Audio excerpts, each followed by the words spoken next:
नमस्ते फ्रेंड्स, मैं राकेश कुमार एडवोकेट आप सबका फिर से अपने चैनल पर स्वागत करता हूं।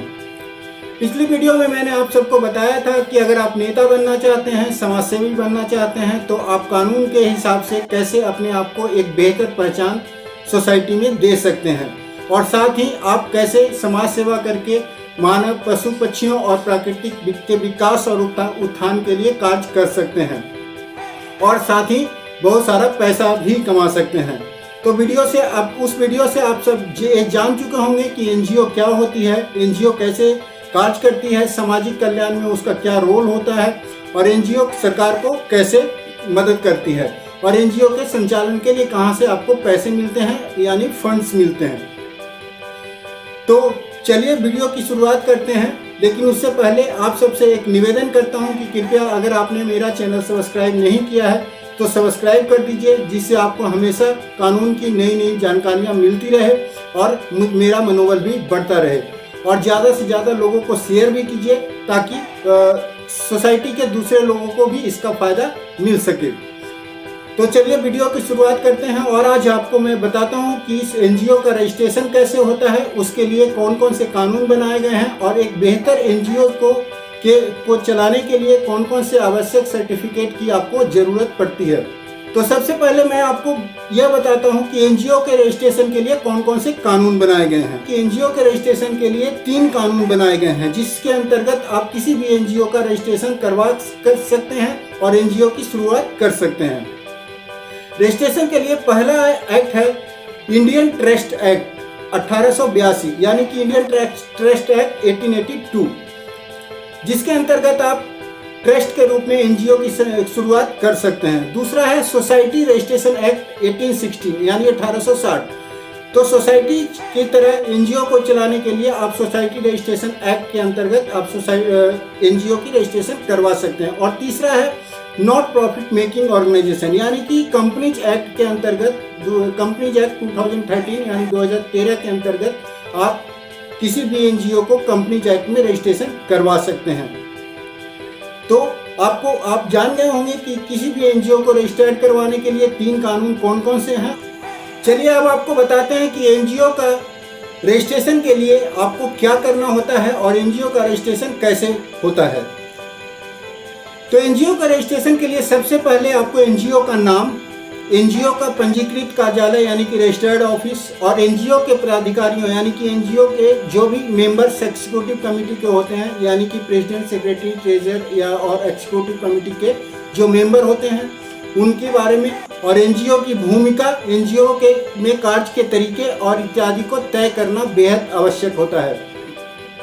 यह सब तय करने के बाद अगर आप ट्रस्ट एक्ट में रजिस्ट्रेशन करवाना चाहते हैं तो एनजीओ के लिए एक ट्रस्ट डीड आपको बनाना पड़ेगा और सोसाइटी एक्ट में रजिस्ट्रेशन करवाना चाहते हैं तो उसके लिए आपको मेमोरेंडम ऑफ एसोसिएशन की ज़रूरत पड़ेगी। और अगर आप कंपनीज एक्ट में रजिस्टर्ड करवा रहे हैं तो उसके लिए बायलॉज और मेमोरेंडम ऑफ आर्टिकल की ज़रूरत पड़ेगी। यह सब आपको तैयार करना पड़ेगा। मैं आपको सुझाव दूंगा कि आप किसी एनजीओ एक्सपर्ट एडवोकेट को हायर करें, जिससे कि आपका काम आसान हो जाए और आपका काम जल्दी भी हो। परंतु फिर भी अगर आप एडवोकेट की फ़ी नहीं देना चाहते हैं तो ये सारे काम आप खुद भी कर सकते हैं। अगर आपको फिर भी कोई प्रॉब्लम आती है तो आप हमसे भी पूछ सकते हैं, मैं आपको पूरी तरह से गाइड कर दूंगा। इसके बाद आप ट्रस्ट के लिए ट्रस्ट डीड, सोसाइटी के लिए मेमोरेंडम ऑफ एसोसिएशन और कंपनी एक्ट के में बनाने के लिए बनाए गए बायलॉज और मेमोरेंडम ऑफ आर्टिकल को मेंबर्स के फोटो को चिपकाने के बाद और उसके साथ पंजीकृत कार्यालय का मालिकाना हक यानी कि जो रजिस्टर्ड कार्यालय हो उसका ऑनरशिप प्रूफ आपको देना पड़ेगा और उसके साथ साथ जो भी मेंबर्स हैं उन सब के प्रमाण पत्र और साथ ही एनओसी सर्टिफिकेट और मेंबर्स पदाधिकारी जो भी लोग हैं उनके प्रमाण पत्र, उनका आधार कार्ड, पैन कार्ड संलग्न करके और एक फाइल में अटैच करके रख दें। इसके बाद आप जिस भी स्टेट में रजिस्ट्रेशन करवा रहे हो उस स्टेट में जो भी फ़ी तय की गई है गवर्नमेंट की, उस फ़ी को जमा कर दीजिए और उसकी रिसिप्ट के साथ ट्रस्ट डीड को लोकल सब रजिस्ट्रार कार्यालय में और सोसाइटीज़ के लिए मेमोरेंडम ऑफ एसोसिएशन को राज्य सरकार के रजिस्ट्रार ऑफ सोसाइटीज़ कार्यालय में और कंपनी बना रहे हैं तो कंपनी रजिस्ट्रार और मिनिस्ट्री ऑफ कॉर्पोरेट अफेयर्स में ऑफलाइन या ऑनलाइन भी जमा कर सकते हैं। अगर आपके एप्लीकेशन में किसी भी तरह को कोई त्रुटि होता है, कोई कमी होता है, तो कार्यालय जहां पे आप जमा करेंगे वह कार्यालय और या फिर जो भी डिपार्टमेंट होगा वो 15 से 20 दिनों के अंदर आपको उस कमी को ठीक करने के लिए सूचित करेगा, सूचना देगा। या फिर अगर सब कुछ सही होता है तो 10 से 20 दिनों के अंदर प्राधिकारी उसकी आपके एनजीओ के रजिस्ट्रेशन की प्रक्रिया को पूरी कर देगा और प्रमाण पत्र जारी कर देगा और आपको दे दिया जाएगा। उसके बाद आपकी एनजीओ रजिस्ट्रेशन की प्रक्रिया खत्म हो जाएगी, यानी कि आप अब एक एनजीओ के मालिक बन चुके हैं। आइए आप बताते हैं कि एनजीओ के बेहतर संचालन और सरकारी व अंतर्राष्ट्रीय अनुदान लेने के लिए आपको कौन कौन से आवश्यक सर्टिफिकेट की जरूरत पड़ेगी। तो एनजीओ के रजिस्ट्रेशन के बाद एनजीओ के संचालन के लिए आपको पैसों की जरूरत पड़ेगी। आवश्यक बात है कि आपको पैसे चाहिए होंगे, क्योंकि पैसे के बिना आप एनजीओ नहीं चला सकते हैं, समाज सेवा नहीं कर सकते हैं। तो यह पैसे या तो सरकार के पास से आएगी या फिर बहुत बड़ी बड़ी कंपनियां हैं वो भी आपको फंडिंग के रूप में देती है, क्योंकि उससे उनको टैक्स की बचत होती है। तो वो या तो वो टैक्स देंगे या फिर वो आप सोशल वर्क के लिए एनजीओ को भी पैसे दे सकते हैं। परंतु इन सब अनुदान को, इन सब ग्रांट्स को लेने के लिए आपके पास कुछ आवश्यक सर्टिफिकेट की जरूरत होती है, और वो कौन कौन से सर्टिफिकेट हैं वो मैं आपको बताता हूँ।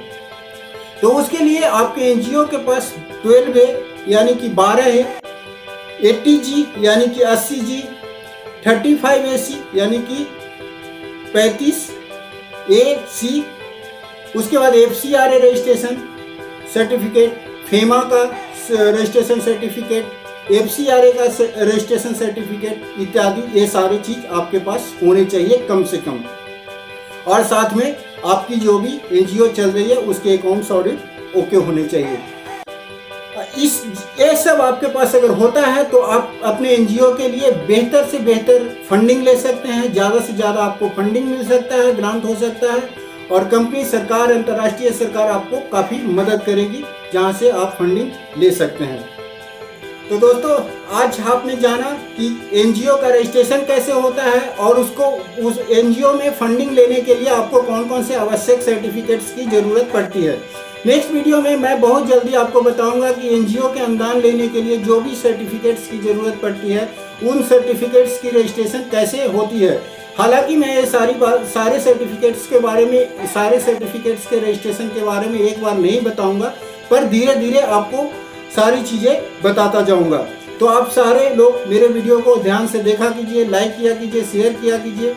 उम्मीद करता हूं कि आपको आज की इस वीडियो से काफ़ी अहम जानकारी मिली होगी। इसके अलावा भी अगर आपको कोई जानकारी चाहिए, कोई मदद चाहिए, कोई भी किसी भी तरह का कोई भी आपको हेल्प चाहिए, तो आप हमें व्हाट्सएप मैसेज कर सकते हैं, हमें कॉल कर सकते हैं या कमेंट बॉक्स में भी पूछ सकते हैं। एक और बार आपसे निवेदन करता हूं, कृपया चैनल को सब्सक्राइब कर दीजिए और वीडियो को लाइक कीजिए और ज़्यादा से ज़्यादा लोगों को शेयर कीजिए, जिससे जो दूसरे सोसाइटी के दूसरे लोगों को भी इसका बेनिफिट मिल सके। आप सब ने मेरा वीडियो देखा, इसके लिए मैं आपका बहुत बहुत धन्यवाद करता हूं। आप सबको मेरा नमस्कार।